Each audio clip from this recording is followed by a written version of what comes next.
സവാളയും പച്ചമുളകും വെള്ളം ഉപ്പിട്ട് കൊടുക്കാം. തക്കാളി ഇട്ട് ഈ ഉള്ളിയും തക്കാളിയൊക്കെ നല്ലോണം പാത്രം ഒന്നും മൂടി ചോദിച്ചാലെന്താ കുറച്ച് കറിവേപ്പിൻ്റെ ഇടാം.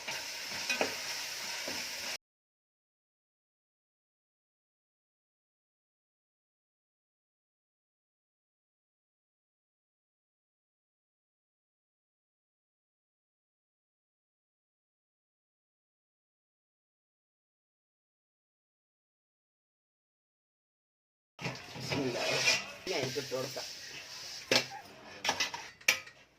മൂടി വെക്കാം. കണ്ടോ, നല്ല ടേസ്റ്റി ആയിട്ടുള്ള സേമിയ അതാ റെഡിയായി.